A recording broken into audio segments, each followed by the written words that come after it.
আইনি জটিলতায় জড়িয়েছেন টলিউড অভিনেতা মিঠুন চক্রবর্তী। জানা গেছে, মহারাষ্ট্রের মালাডমাদ এলাকার এরাঙ্গুল গ্রামে তারকার যে বাড়িটি রয়েছে সেখানে অবৈধভাবে সংস্কার করা হয়েছে। ইতোমধ্যে অবৈধ স্থাপনা নির্মাণের কারণে আইনি নোটিশ জারি করা হয়েছে অভিনেতার নামে।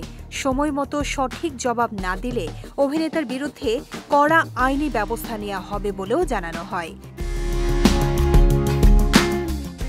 ভারতীয় গণমাধ্যমের এক প্রতিবেদনে বলা হয়, মুম্বাইয়ের মাধ এলাকায় ১০০টির বেশি অবৈধ বাড়ি নির্মাণকে চিহ্নিত করা হয়েছে, যার মধ্যে রয়েছে অভিনেতার বাড়ির নামও।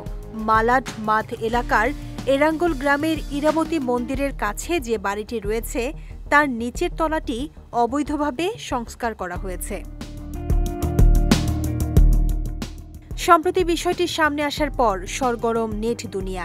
অভিযোগ অস্বীকার করেছেন অভিনেতা। তিনি জানিয়েছেন, এই অভিযোগে তিনি একা অভিযুক্ত নন। মালাডমাদ এলাকার অনেককেই নোটিশ পাঠানো হয়েছে। আপাতত আইনিভাবে উত্তর দেওয়ার প্রস্তুতি নিচ্ছেন তিনি। বৃহন্মুম্বাই পৌরসভা কর্তৃপক্ষ ভারতীয় গণমাধ্যমকে জানিয়েছে, যদি নির্মাণের বৈধ নথি এবং সন্তোষজনক ব্যাখ্যা না দিতে পারেন তাহলে অভিনেতার বাড়ির অবৈধ অংশ ভেঙে ফেলা হবে। প্রয়োজনে অভিনেতার বিরুদ্ধে আইনি ব্যবস্থাও নেওয়া হতে পারে। ৩১ মের মধ্যেই সব অবৈধ নির্মাণ ভেঙে ফেলার লক্ষ্য প্রশাসনের।